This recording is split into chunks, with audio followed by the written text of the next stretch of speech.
నేను ఇవాళ రేవంత్ రెడ్డి గారిని అడగదలుచుకున్నాం. వాళ్ళ దేవాలయానికి రంగేస్తున్నట, లేకపోతే గోశాలలు కట్టిస్తున్నట. నువ్వెవరు కట్టియాల్సిన అవసరం లేదు. నీ గోశాలలో తెలంగాణ ప్రజలు అందరూ ఎవరి కాలం గోవులను ఎట్లా రక్షించుకోవాలి, దేవాలయాలు ఎట్లా రక్షించుకోవాలో వాళ్ళకి తెలుసు. నీ చేతిలో దమ్ముంటే, నీ మొగోడు అయితే రేవంత్ రెడ్డి సాఫ్ట్ హిందుత్వం కాదు, హిందువులకు కావాల్సినటువంటి నిజాం ఏదైతే ఆగడాలు ఉన్నాయో ఆగడాలన్నీ ప్రజలకు చెప్పు. అప్పుడు నిన్ను నికార్సైన హిందువుగా భావిస్తాం. అంతే తప్ప ఇష్టం వచ్చినట్టు మాట్లాడితే నమ్మే పరిస్థితి లేరు. బీసీలు నికార్సైనటువంటి హిందువులు. నేను ముడతలు కట్టుకుంటా, ఓవైసీ ముడతలు కట్టుకుంటాడా? నేను బొట్టు పెట్టుకుంటా, ఓవైసీ బొట్టు పెట్టుకుంటాడా?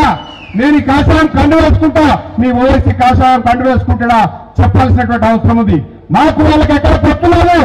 మీరంగా మొహం కడుకుంటే వాడికి కిందంగా మొహం కడుకుంటాడు. వాడికి మాకు పొత్తు ఎక్కడిది? వాడికి మాకు ఇలా పొత్తు కలిపి ఇలా మమ్మల్ని ఇబ్బంది పెట్టాలనేటువంటి ప్రయత్నం చేస్తున్నాం. అందుకనే భారతీయ జనతా పార్టీ స్పష్టంగా చెప్తా ఉంది, 42% అంటే 42% నికార్సైనటువంటి బీసీలకే, తురుకోలు లేని బీసీలకు ఇస్తేనే మేము ఒప్పుకుంటామని చెప్పేసి భారతీయ జనతా పార్టీ స్పష్టంగా చెప్పింది. అందుకనే చెప్తా ఉన్నాం, ఇవన్నీ గమనించాలి.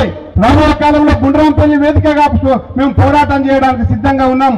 మేము బీసీలుగానే ఉంటాం, తుర్కోళ్ళ కలవమని చెప్తా ఉన్నాం.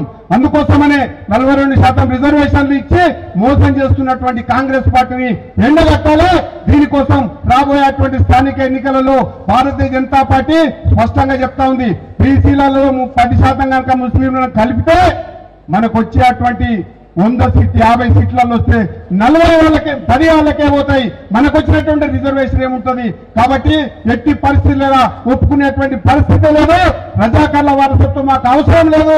ఎంఐఎం కనుక రజాకార్ల వారసత్వం అయితే మీ దగ్గర ఉంచుకోండి, కాంగ్రెస్ పార్టీ దగ్గర, బీఆర్ఎస్ దగ్గర ఉంచుకోండి.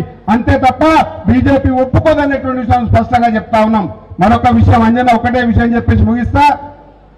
ఓటు చేరి అని చెప్పేసి యాత్ర చేస్తుండు. దానికి రేవంత్ రెడ్డి కూడా బీహార్కు పోయి వచ్చిండు. మా ఓట్లు ఎట్లా చోరీ చేసినావని చెప్తా. మా ఓట్లు, యువకుల ఓట్లు ఎట్లా చోరీ చేసినావో చెప్తా. మహిళలకు తులం బంగారం పెడతాన్నావు, ఆడబిడ్డలకు సైకిల్ ఇస్తున్నావు, మోసం చేసినావు, దాంతో ఓటు చోరీ చేసినావు రేవంత్ రెడ్డి, రాహుల్ గాంధీ. యువకులందరికీ కూడా నిరుద్యోగ భృతి ఇస్తున్నావు, మోసం చేసినావు, ఓట్లు వేసుకున్నావు, ఓటు చోరీ చేసినావు, ఓటు దొంగవు రేవంత్ రెడ్డి, ఓటు దొంగవు రాహుల్ గాంధీ. అదే రకంగా రైతు రుణమాఫీ చేస్తున్నావు 2 లక్షలు, ఆ రకంగా చేయకుండా రైతులని ఓట్లు వేయించుకున్నావు, నువ్వు ఓట్లు చోరీ చేసినావు రైతులు అనేటువంటి స్పష్టంగా చెప్తా ఉన్నావు. దళితులకు 10 లక్షలు కాదు 15 లక్షలు ఇస్తాం దళిత అన్నావు.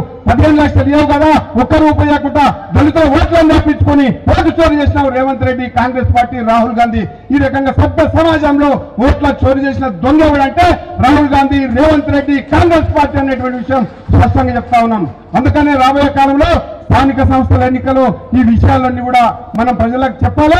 భారతీయ జనతా పార్టీ మాత్రమే నికార్సైనటువంటి పార్టీ. ఇవాళ నరేంద్ర మోడీ గారి నాయకత్వమే తెలంగాణని హక్కుల నుంచి రక్షించేటువంటి పార్టీ. అందుకోసమే స్థానిక సంస్థల ఎన్నికలే మనకు ఆరంభం. అది గుండ్రాంపల్లి నుంచే ప్రారంభం కావాలి. గెలుపు దిశగా మనం ముందుకెళ్ళాలి. ఎంపీటీసీ, జెడ్పీటీసీ అన్ని కూడా భారతీయ జనతా పార్టీ పోటీ చేస్తుంది.